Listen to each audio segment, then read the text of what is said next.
Alright, I'm here with George from the group and I'm going to do the failed breakout scan today. So I'm going to start at the top of my list and work down. So first of all, looking at AUD CAD, you can see that once mean reversion starts, this is normal mean reversion. Up to here, we're starting to look at something other than mean reversion, and we've got signs of a genuine trend reversal here. And the key sign of that is this micro gap up. You know, we've had a weekend and we've gapped substantially up, zero sign of gap fill effect. And so what that tells me is that either AUD USD or USD CAD is behaving behaving like a reversal proposition. Now, when that kind of thing happens, you can trade counter trend on the 60-minute chart. You generally get nice entries like, you know, this one here. But personally, I would stand aside from that. So let's look at AUD CHF. No, this is terrible. We can avoid this right from the start. It's the close below here. We need on the daily a 70% chance or above. AUD JPY. No, that's a choppy mess there. Next one. So the idea is to exclude as many as you can, as easily as you can. Okay, this one is not terrible, not ideal. Okay.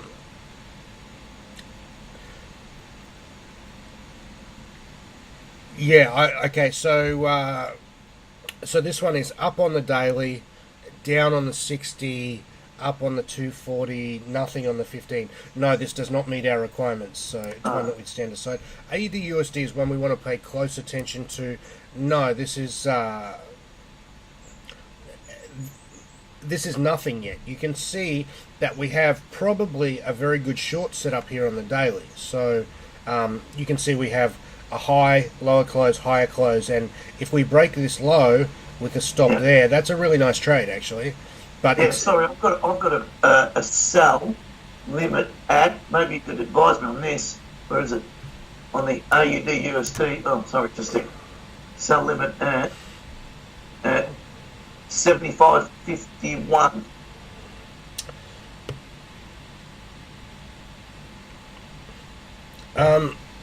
I don't think it meets our criteria.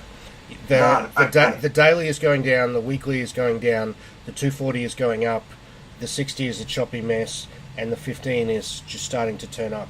So we're looking for a really consistent, clear trend, and we don't have that here.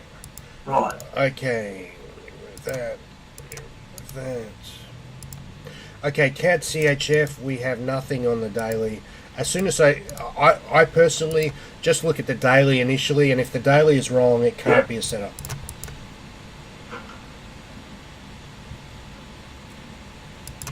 CAD CHF, same. CHF JPY, same deal.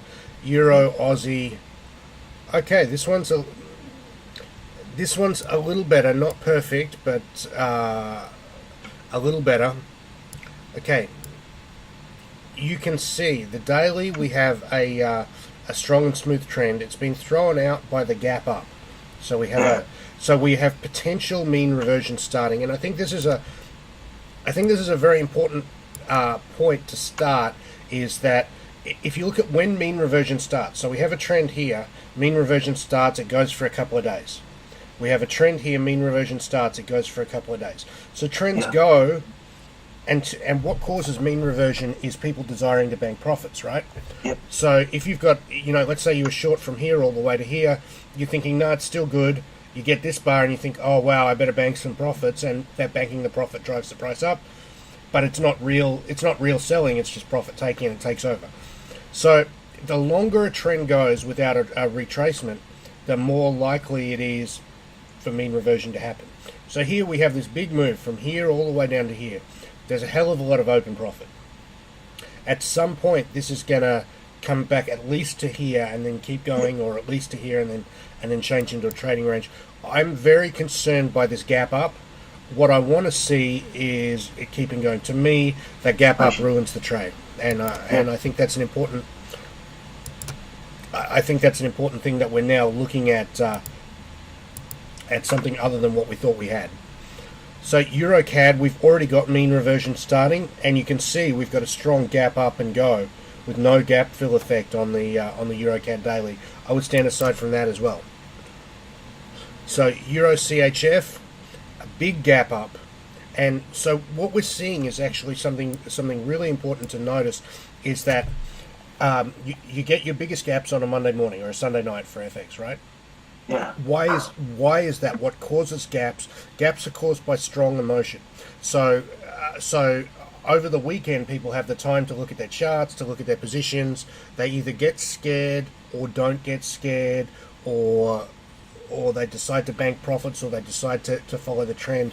And a lot of this becomes more stressful when the market is closed because you can't get in. So what we have here is, you can see it clearly on the 5-minute. This was the last trade on Friday night, Saturday morning. It's gapped. And yeah, it's gapped. Personally, I would give some time for that to settle. I mean, this could still work. This could definitely still work. We've got the 240 in about the right place. The 60 is a little bit high. This is one that it's not an ideal textbook situation with any of these gaps. So it can be the situation that the gap. So what is a gap generally caused by? A gap is generally caused by some politician, some central banker opening his big mouth on a weekend, or a natural disaster, or Trump tweets something, or some bullshit like that. And it just needs a little bit of time to sort itself out. So Euro GBP, again, this is nothing as of yet. This is sideways rubbish. Euro JPY, again, the gap has really spooked things here. I would be really, really wary of it. Yeah. All the Europeans got a lot of gapping. I don't know why. And almost certainly you're going to see gaps across everything. And we've got the same thing on Euro NZD, although it's not as bad. Euro NZD is not as bad, but still, it's one that I would give some time to sort itself out. Yeah, the GBP pairs are good. I just got filled on one. All right, we'll get to those in a sec. Yeah, yep. Okay, Euro USD is not bad. The gaps, again, a little concerning. What we're looking for is this to almost hit the 240. So we're looking for. So this one is roughly in the right place, but what is not in the right place is this one. We're looking for this one to be between the 8 and the 21, and it's just gone a bit past that. So it's not terrible. Like, you could make a case for it, but in addition, look at what we've got going on here. We haven't really got a horizontal line. Just on balance, this is just a little bit weird.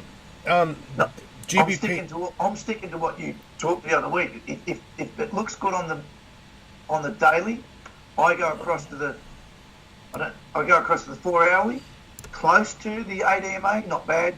If I go up to the 1 hourly and it's not where you just said, I have to have a real close look. I don't take it. I'm not taking any risks, and it works. It works every time that way. Exactly. Well, not every time, but about 65% of the time. Yeah. Very close. I've been lucky. Yeah. Well, you've probably come across one of the central truths of trading, which is that luck comes in spurts. So you have big streaks where you can't do anything wrong, and then you have big streaks where you couldn't buy a winner. Okay, so GBP AUD is substantially better. So we have a smoother trend. The best trends are kicked off with micro gaps or strong moves. So we can see this trend is kicked off with a strong move and a micro gap. There are no buyers in this. It's looking good, but if you look at the 240, it's just a little too far away, and this one is a little too far away as well. So I would just add this to my thing. Okay, I would say GBP AUD setting up. Definitely. Yeah, and we can reasonably expect the rest of the. So one of the things that we see here is that once you get one potential in a pair, like all of the GBP crosses are probably going to be worth a closer look. So so part of the wisdom of gaining experience in the system is that that GBP AUD is looking okay. Chances are these rest of them you're not just going to skim past. You're going to look really closely. So again, I'm concerned by this gap up. this is almost setting up. So this is probably on the 240. The 8 EMA is 132.25, and we're at 132.07. So a little bit more rally is going to take this right into the right proportional zone. Have we? Where would that put us? Somewhere around. That's right, 1.32, close to over that. Yeah, GBP CHF is looking definitely better. Yeah. Almost set up. USD looks good. Look, we're going to that. Where are we? Oh yeah, sorry. So let's look at the GBP JPY. JPY, yeah. Same basic deal. The trend is strong. One of the things I like about this is we have 1, 2, 3, 4, 5, 6, 7, 8, 9, 10, 11 bars of counter trend action is not going to be worked off by 1 or 2 bars down. This is probably going to keep going. The only spot on the horizon is if we look at the weekly, this old spike low might present a problem, but we're a long way from that. We don't have to worry about that yet. So what do we have here? We have a gap up on the 240 just to the perfect spot. We have the 60 is in the perfect spot. Okay, so let's drop down and let's look for a 5-minute line. I don't know that we've got a great spot here. No, we don't. I'll look for it. Not on that one. Yeah, this is not particularly nice. So let's. It's almost like you got.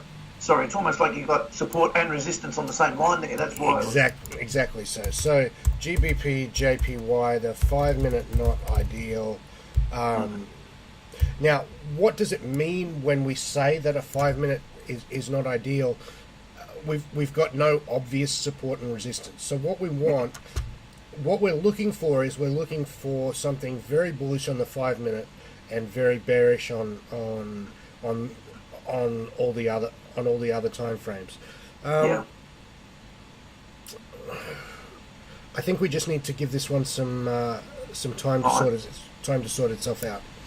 I personally couldn't come at that yet. Okay. I think this is a good one. Yeah, this one's a much better one. It still needs a bit of time.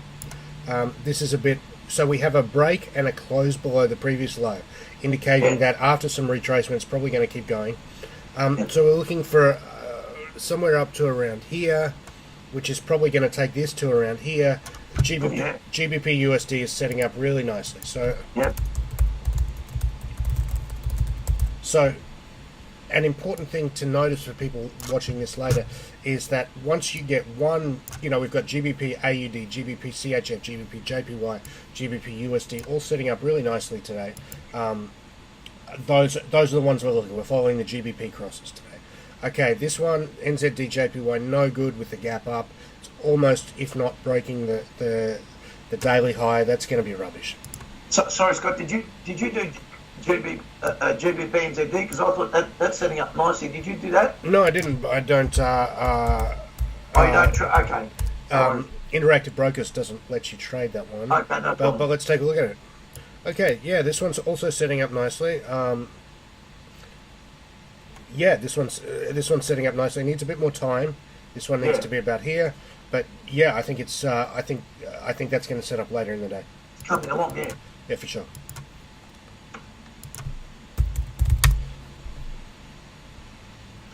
Okay, NZD USD. No, mean reversion's already started here, right?